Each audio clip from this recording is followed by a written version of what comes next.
Good morning students.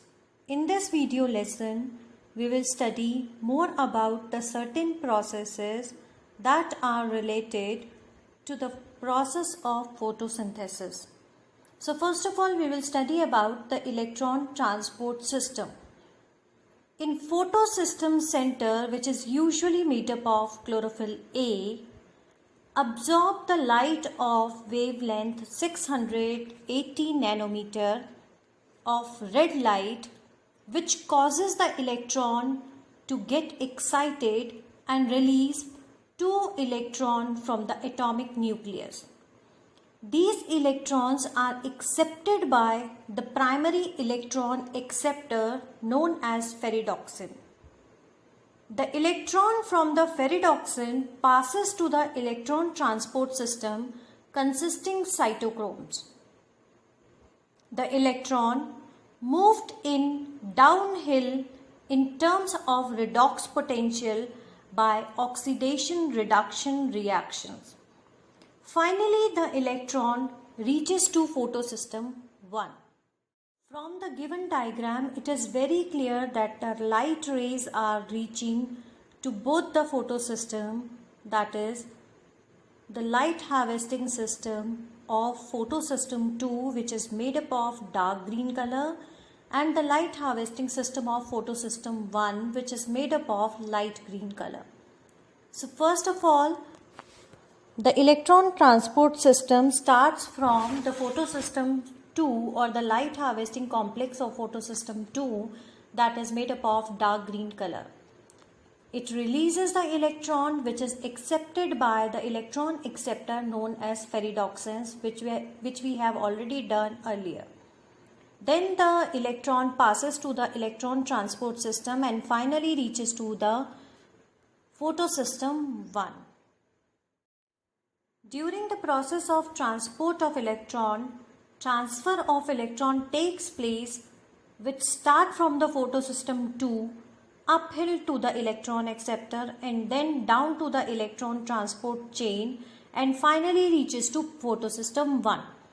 The excitation of electron transfer to another acceptor and finally downhill to NADP plus, causing it to be reduced to NADPH and the hydrogen ion is released.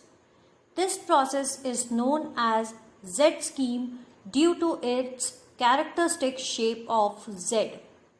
This shape is formed when all the carriers are placed in a sequence on a redox potential scale.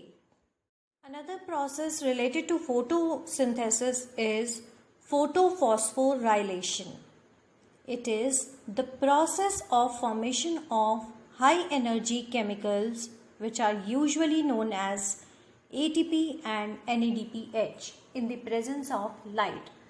In other words, we can also say that photophosphorylation is the synthesis of ATP from ADP and inorganic phosphate in the presence of light. Photophosphorylation is the process by which living organisms extract energy from the substances which can easily get oxidized and store this energy in the form of bond energy like ATP. Photophosphorylation takes place inside the cell in mitochondria and chloroplast. It is of two types. One is the cyclic photophosphorylation and another is the non-cyclic photophosphorylation. First one is non-cyclic photophosphorylation. In this process, both photosystem 2 and 1 work in a series in the Z scheme. That is why it is known as non-cyclic photophosphorylation. Both ATP and NADPH are formed during this process. Since the electron lost from PS2 or photosystem 2 do not return to the photosystem 2, that is why this process is called non-cyclic. Another is the cyclic photophosphorylation. In this process, only photosystem 1 is functional. The electrons are circulated within photosystem 1 and photophosphorylation occur within the cyclic flow. This process usually happens in the stroma lamellae, which lack photosystem 2 and NADP reductase enzyme.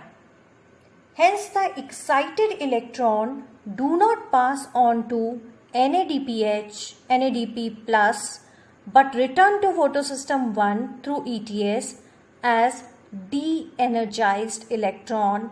Hence, there is formation of ATP but no NADPH is formed.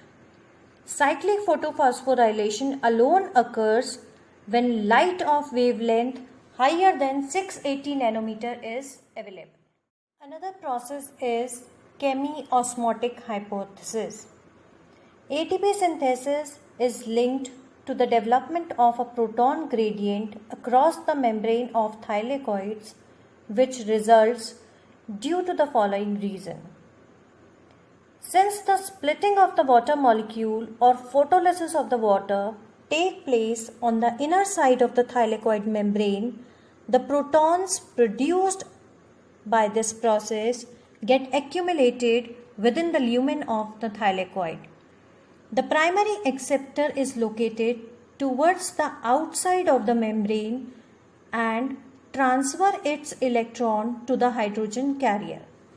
So this molecule removes a proton from the stroma while transporting an electron and releases it into the lumen or inner side of the thylakoid membrane.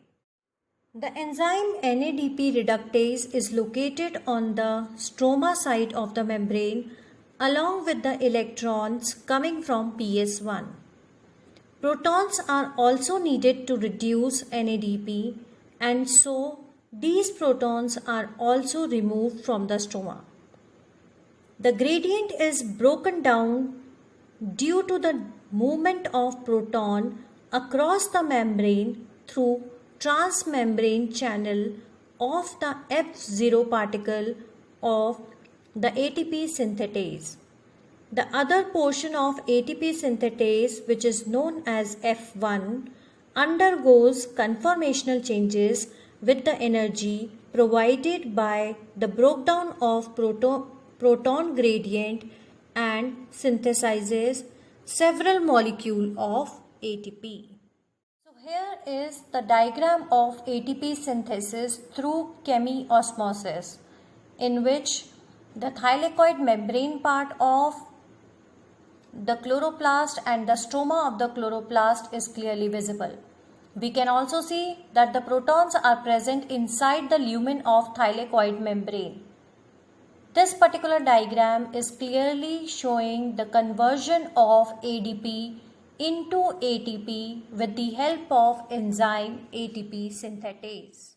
Now, how the ATP and NADPH, which are formed during the light reaction, are utilized by the cell.